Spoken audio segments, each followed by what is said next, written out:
takpan na rin natin tong impeachment ni VP Sara, total nandirito na tayo. May umugong na balitang dinomina raw ng defense team ang mga House prosecutors sa pre-trial conference para sa impeachment trial ni Vice President Sara. Dinomina na ang ng mga abogado ni Inday Sara. Yung prosecution, tangina naman. Sino naman kasi yung prosecution team? Yung Batang Zamora, yung kapatid ng mayor diyan sa San Juan. Puchang inang yan. Pangit na, tanga pa. Sino pa?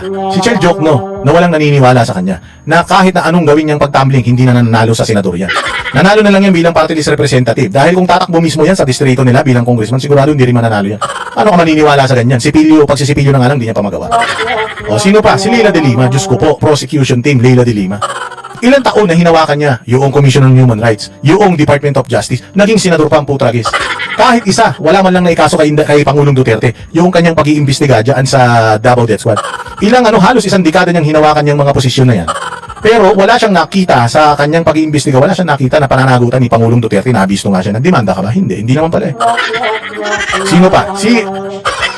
Si Kokey, anak ng Tokwa yan, oh. Si Kokey na kurakot, si Kokey na tinanggal sa pwesto dahil kawatan, di umano. O sino pa? Sino pa ang mga abogado? Si Luis Tro. Si Luis Tro na mukhang pugita.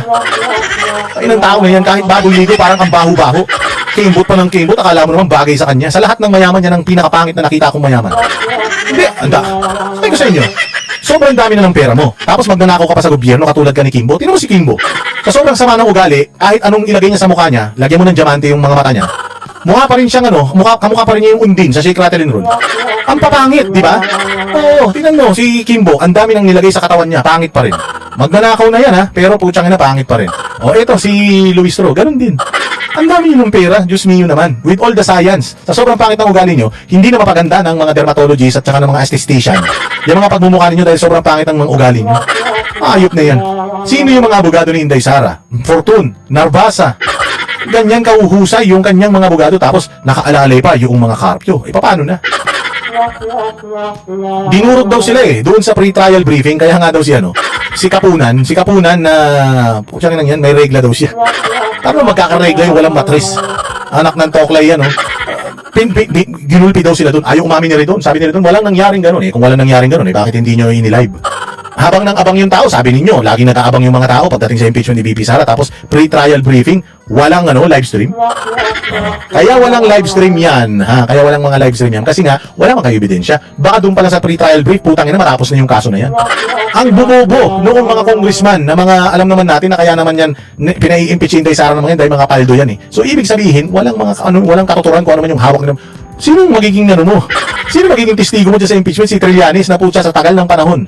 Ikinakalat niya yung fake news na yan. Kung kailan pa naging si Bongbong ang presidente, doon lang pinaniwalaan yan. Kasi sino pa si Madriaga? Ay, Diyos mio. Pero maganda yan. Sabi nga nila, ay sige, sana nga.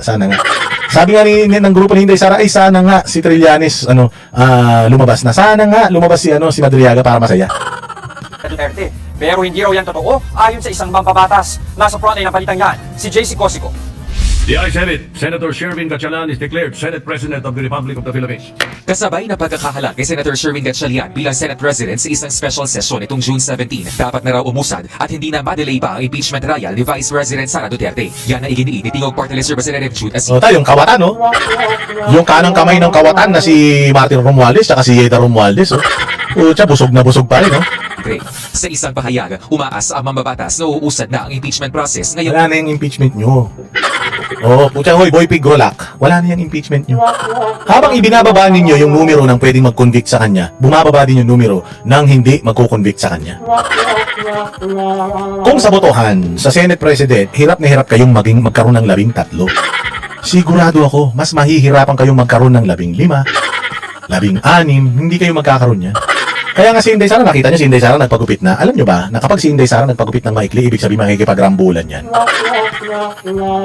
Hindi makakabuti sa taong bayan kung haba pa ito nang hindi kinakailangan. Wala nang pag-asa yun, makakabuti sa taong bayan, mga ulul. Wala na yan. Tapos na-usapan na yan, hindi na yan ang gusto ng taong bayan. Kung sino gusto ng taong bayan, makulong si Bongbong tsaka si Romualdez. Yun lang. Tapos pinananalangin na rin ng taong bahay ngayon na makulong na si Joel Villanueva. Stable na ang Senado. Sa pamamagitan daw niyan, mailalatag ng magkabilang panig ang kanya-kanyang ebidensya at argumento. Sinigundahan naman yan ni House Deputy Speaker Paulo Ortega. Nandito na po tayo. Na-jump. Andudumi, no? Tangina, andudumi. Nagmamanifest ang mga tigidig nila, sa mga totsyang, sa mga mukha nila, lahat ng mga pagnanakaw nila. Call na. Papunta na tayo ng NBA Finals. Umpisan na. Para NBA Finals? May nanonood bang bakla na NBA? NBA Finals, kung talagang matapang kayo, o sana yung pre-trial brief, ni-live stream ninyo. Kaya nga uminit yung ulo ni Kapunan dahil nagmukha kayong mga tanga dun eh. makita na may latag na lahat. Makadepensa din po ang side ng Vice President. At syempre, matapos na to para matuldukan na po itong ating impeachment trial. Sa July 6, Natuldo ka na yan, matagal na. Natuldo ka na yan, tinuldo ka na nga yan noong 2025 eh. O ngayon, wala na mangyayari dyan. Plus, napakaraming mga irregularities na ginawa ninyo. Maniwala kayo. Baka nga bago magsimula itong hearing ni Inday Sara dyan sa Senado, maglabas yung Supreme Court. Putang ina, iyak na naman kayo niya. inaasahang magsisimula ang impeachment trial laban sa bise. Nanindigan naman. Ayun, putang ina ng tsura. Kung ako, sabi ko nga sa inyo, di ba dati taba-taba ko, yung dami kong mga itim-itim sa mukha. Dahil kay Miguel Baker, umayos pumayat ako, ganyan, gumaan ako, tapos naging press tayo. Wala man akong pera. Pero itong si Luis, ang daming pera. Ang daming pera, pero tinan nyo yung itsura. Tangina, kung ako asawa nito, kung ako asawa nito, hindi talaga ako uuwi ng bahay. The reason why, tinakas niya yung asawa niya, tinago niya. Kasi pag umalis yung asawa niya, baka hindi na bumalik sa kanya. Tangina, ganyan ba itsura niya? Itsura pa lang, ang baho na eh. Imagine niyo kung yung nakalabas niya, ito yung laging nakalabas sa'yo, yung mukha, di ba? Kung yan ang laging nakalabas sa'yo, yan yung laging nakatutok ng camera, pagagandahin mo yan. Pucha, pinaganda niya na yan. Pinaganda niya na yan, imaginein mo kung ano itsura ng liig niyan, kilikili niyan, singit niyan. Tangina, sigurado puros bakat ng pigsa yan. Ganito mukha, madudumi to. Anak ng putang lahi yan. Huwag na kayong huwag na kayong mag-anak ha. Ay, naitigil nyo na yan. Ang dami ng pangit sa Pilipinas. Dinadagdagan nyo pa ha. Si House Lead Prosecutor at Batangas Representative Jerry Luistro na dapat sundin ang 22 na base number ng tatayong Ang hilit pag gumano sa camera. Putang ina niya. Parang naamoy ko yung hininga eh. Senator Judges sa impeachment trial ni Vice President Sara Duterte. Kasunod ito na pagkadete ni Senator Jinggoy Estrada at kasalukuyang pagtatago ni Senator Bato de la Rosa. Bakit po tayo may mga senador? That is Putang ina, tingnan mo yung tsura oh. Naglaro ka ba sa putikan? Ay, ang hilig-hilig magpaganda, pangit naman. Tingnan nyo, kung payo kayo, mayaman kayo, pero ganyan yung tsura nyo. Ganyan yung tsura nyo, masama pa ugali ninyo. Bobo pa kayo. Kasi nakalagay, kalaro man sa konstitusyon. Kalaro man sa konstitusyon. Number, total, members, all members of the Senate. Total numbers of senators. Ilan yun? 24 man yun. Sabihin na natin si Jinggoy Estrada sinuspinde, si Bato tumatakbo. Tanong lang. Kung si Jinggoy Estrada ay sinuspinde, hindi na ba siya senador? Senador pa din siya. Senador pa din siya. Matatandaan ninyo, may mga mayor na may mga kaso.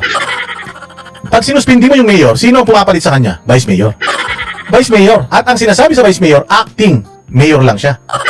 Yung mayor na may kaso na sinuspinde, mayor pa din yun. Pag natapos yung suspension niya, babalik siya sa dati niyang posisyon. Pag sinuspindi ba ang isang mayor, hindi na siya nagiging mayor? Automatic ba? Mayor na yung vice mayor? Hindi po. Hindi, katulad si Pangulong Duterte. Hindi ba? Hindi siya nanalo siyang mayor. Vice mayor si Basti Duterte. For some time, siya ang mayor. O kahit nakakulong siya doon, siya ang mayor. Ngayon, natapos na yung palugit kasi kailangan sumumpa siya, kailangan makalabas siya, hindi niya kaya dahil nakakulong nga siya doon. Kaya si Mayor Baste ginawang mayor na, tapos si Rigo ginawang vice mayor dahil doon sa instances na yan. Hindi ibig sabihin na sinuspindi ka, tinatanggal na yung titulo mo bilang mayor o bilang senador. So basically, technically, si Bato de la Rosa at saka si Jinggoy, senador pa din man sila. Kahit magkulong ka pa ng 3 pa, at suspindihin din ng ombudsman o suspindihin ng Sandigan Bayan ng mga yan. Maniwala kayo sa hindi, senador pa din sila dahil pagkatapos ng kanilang mga suspension, pagkatapos ng kanilang mga hearing, senador pa din sila. At ang presumption of innocence, mga bossing, a person is innocent until proven guilty. Ibig sabihin, pagka meron kang kaso of moral turpitude, di ba? Ibig sabihin, pwede ka nang ma-disqualify bilang isang senador pagka convicted ka. Convicted na ba si Jinggoy? Convicted na ba si Bato? So basically, 24 pa din ang numero ng mga senador natin. Yung sinasabi ninyo na Cuenca versus Ewan, quorum yun. Para po yun sa quorum. Naiintindihan ninyo? Iba po ang quorum sa impeachment proceeding. Hindi po magkapareho yun. So kung ang nakalagay sa articles of impeachment, ay mali pala. Ang nakalagay sa impeachment rules, all of its members, ibig sabihin 24 yon unless namatay, na expulsion is not hindi po ibig sabihin ng suspension expulsion na yon, hindi po. Hindi po ibig sabihin na suspended ka, expelled ka na, hindi po, senador ka pa din. Oo, dead, expelled or nag-resign. Either sa tatlong yun, para matanggal ka bilang isang senador o mabawi o hindi ka na maging senador, wala itong mga si Jinggoy at saka si Senator Bato. So ang usapan dito, 24 pa din. So ang numbers to convict is 16 and ang numbers to acquit ay 9. Tanga. Wala na kayong pag-asa kasi kung ibaba nyo ng 15, bababa din yung 9. Bababa yung 9 ng 8. Ilan ang Cayetano Black? Siyam, 10 sila. Doon pa lang tapos na yung boxing kaya wala na to. Nagpapasikat na lang kayo para yung mga pagmumukha ninyo magkaroon pa rin ng media mileage at yung ibinayad sa inyo, masulit ninyo. By means of sirain ng propaganda kay Inday Sara. Pero wala na mangyayari dito sa impeachment na ito. Tapos na to. Rest in peace na ito. to represent the sovereign Filipino people. If our senator is detained, if our senator is in hiding, the question is, are they representing the interest of the Philippine Oo naman, si Trillanes nakakulong. Senador naman siya kasi nanalo siya. Si Leila de Lima, ang tagal na nakakulong, ilang taon. Nanalo naman siya, senador pa din naman siya. Si Jinggoy at saka si Bong Revilla, nung nakakulong sila nung kay Napoles, senador pa din naman sila.